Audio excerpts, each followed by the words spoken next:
Have you ever wondered what mistakes you are making when it comes to your business website? There's definitely a few. Or have you ever wondered why you're not getting the hits on your website? You should. Well, today we are talking to two awesome experts, and that is what they deal with is websites. And these two, what I love about Rachel and Hannah, Rachel Whitfield and Hannah Samlall, I hope I did that right, from Waterloo Street. What I love about them is they have worked with local makers as well as celebrity movers and shakers. So welcome Rachel and Hannah to the Bounce Up Studio. Thank you so much. Thank you so much, MJ, for having us today. I can't wait to dig into this because I am in the middle of a website makeover myself. So this is perfect timing.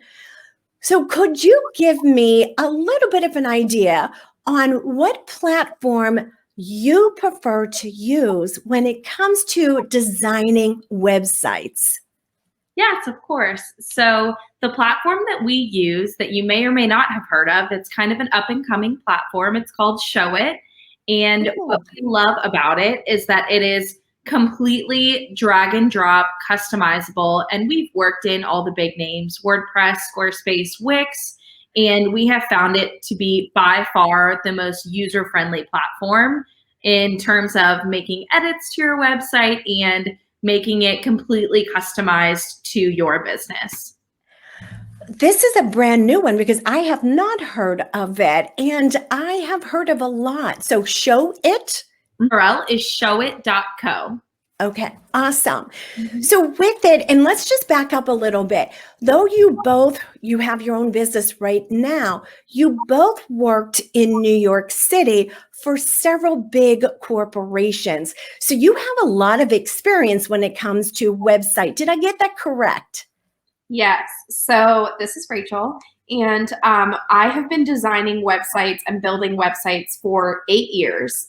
Hannah and I also then worked for a company together in New York, both on the marketing team. So we have a little bit of a marketing background. But like Hannah mentioned, we've worked in WordPress, we've designed websites in Squarespace, and Show It. When you get in there and you get designing, it really is drag and drop. You can customize it however you want.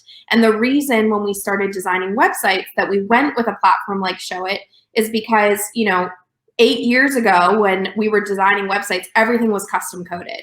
So when you handed a website over to a client, they weren't able to make changes because they didn't know how to go in there and edit code to change their picture on their about page or to update their team staff page.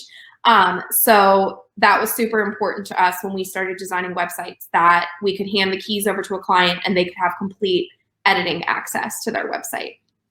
Because even one simple change, most often, especially if they had something like WordPress, they would have to pay someone in order to do it, which really racks up those expenses when it comes to operations. Exactly. So I love this idea.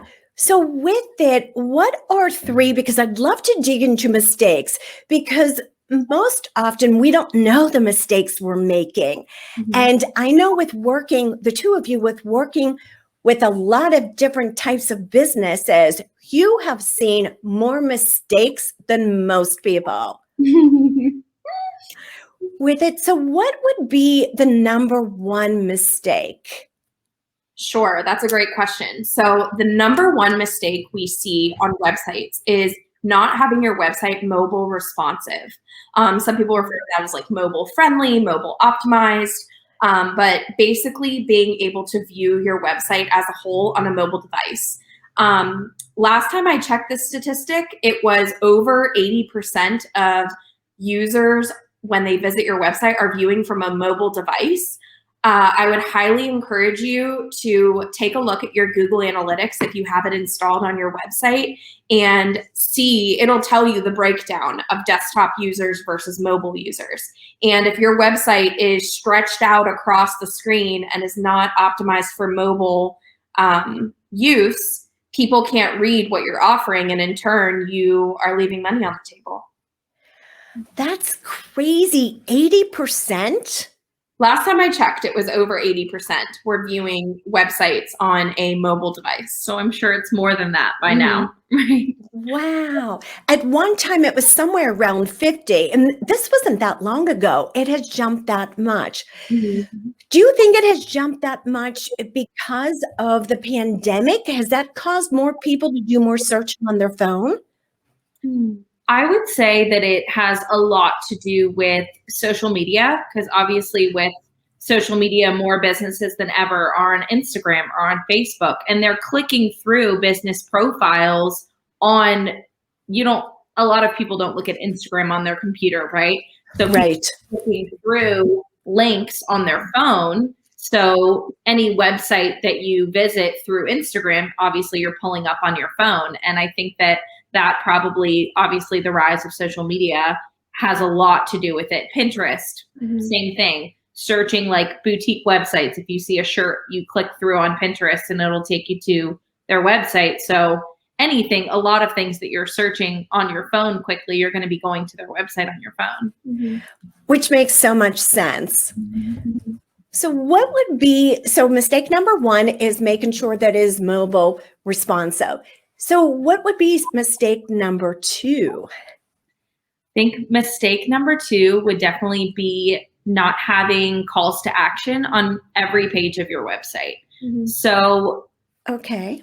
however people are visiting your website on your computer, from their phone, if you aren't asking them to do something when they get there, they're probably going to feel a little lost, right? They read about your services, and if there's nothing that says, for example, calls to actions would be, if you have a free resource that you give away, sign up for my email list to receive this free resource, or submit a contact form, or sign up for my newsletter, anything like that. You're wanting them to perform an action on your website so that you can receive their contact information in some way. So we've seen a lot of websites where people provide a lot of really great information, but they don't then ask the user to do something, which obviously leaves that user either exiting their site without performing any action or being confused on what to do next. And obviously you never want somebody visiting your website to be confused about what action they should be taking. Right, because a confused mind does not buy, or in this case, a confused mind does not engage. Do you have an idea of, is there a percentage of how many things should be called to action in the way of a contact form versus resources, freebies? Is there some type of percentage to keep it balanced?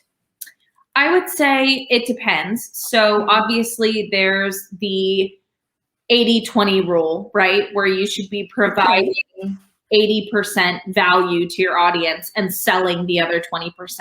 So it really depends on where your audience is engaging with you. For example, if they're engaging with you on social media, you want to make sure that you're providing a lot of valuable content to them in order for them to then go to your website. Maybe that's the next step that they take after engaging with you on social media, to go to your website, and you want to be able to capture their information. So provide them with some kind of resource that's the next step up from what you're providing them on Instagram. And then maybe not getting too deep into the sales process, but maybe creating a sales funnel that then you'll email them and release a new product that they might purchase because they've had all of these touch points that they've learned about you from. So Instagram, a free resource, and now hearing from you via email. So as long as you're providing them a lot of valuable content up front and just not selling all the time, you can find a happy balance based on your audience. So there's a couple of questions I'd like to ask from that. You talked about sales funnel and touch points. Is there a good number of touch points as you're working them through a sales funnel? Oh goodness. I think on average now, the last time I checked, it was something like an audience, you need to reach them with like 12 touch points. I was going to say they 13 the last time I checked. I think it was 13. Right. So it's gone up.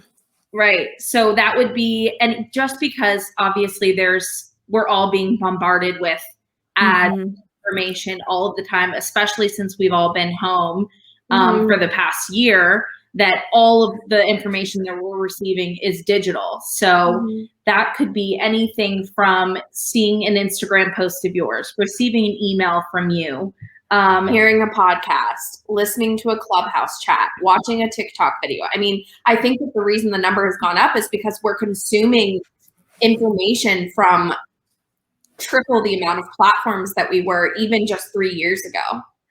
Definitely. I mean, because Clubhouse is new. That's within the last year or so. So it's another platform that we have added to how many others. Right. So the other part of what you had shared with us, which I loved because you gave us so much information and that one tip. At one time, and this isn't too long ago, maybe within the last few years, infographics were huge. Is there, as a free resource, is something that was value-based content to give? Is there something that has replaced infographics, or is that still something that is fairly one thing that you do want to keep giving out? So I would say, again, I hate to repeat the same answer as the last time, but I think it depends. I think it depends on your audience and the way that they prefer to digest information. And something that we always recommend to our clients is if you're on Instagram, if you're on Facebook, if you're on Clubhouse, whatever social platform, LinkedIn, whatever social platform you're on, ask your audience. Ask them what they want as a freebie. They may want an infographic if you're a medical professional. Maybe they want an infographic explaining how something works. If you are a business coach, maybe they want a PDF of a checklist of 10 business tools that you use in your business. Maybe that would be helpful to your audience. So I think it just depends on your audience. And I always recommend just asking them. Put out a poll on your Instagram story and say, hey, what do you want from me as like a freebie I'm putting together? Listen. People love to give that feedback too. I noticed even on my own social platforms, when I give, do you like A or B? I get more response from that A or B than I do a lot of other posts. Let's dive into tip number 3, or mistake number 3, and the tip that follows with it. So what would be the third mistake? So the third biggest mistake that we see on websites is the names of the navigation in your menu. And what I mean by that is typically we'll just start with a very basic home, about, services, contact, blog.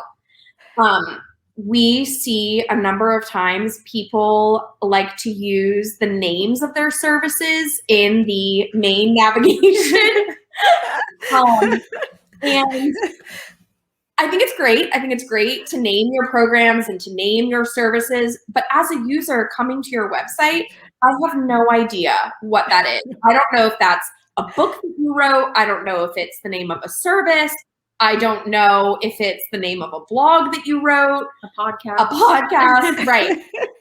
So it's very important to name your navigation titles as things that your audience recognizes. And then when you get into the interior of that page, feel free to explain, like, these are the 3 types of programs that I have, and here are their names.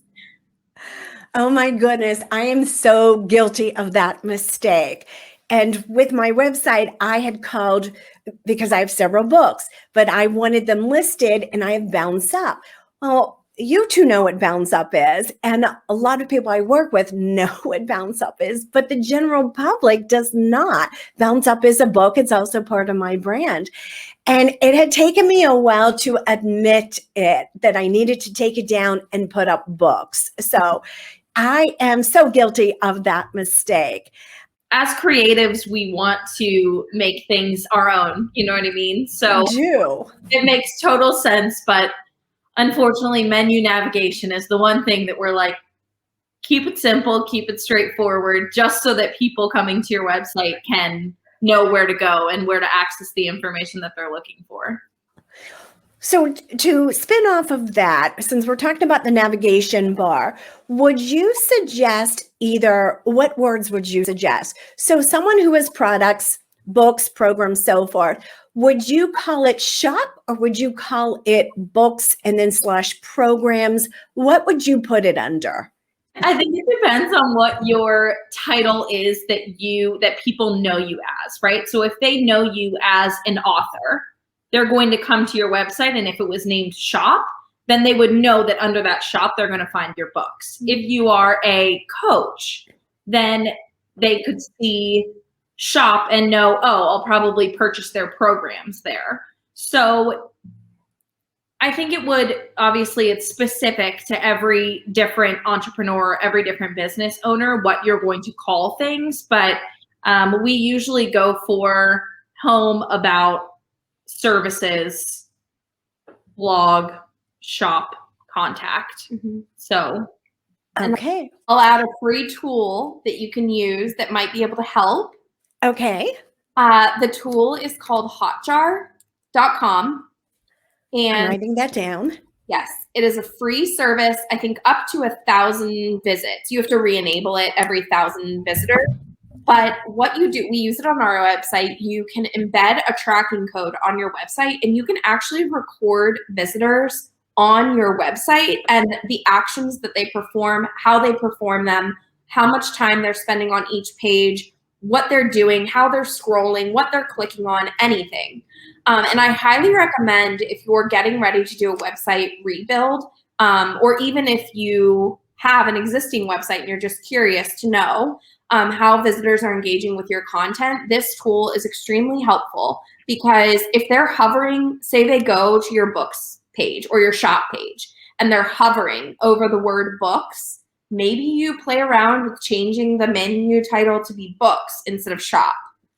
So it's just interesting to watch how your audience engages on your website and how you can better improve the user experience.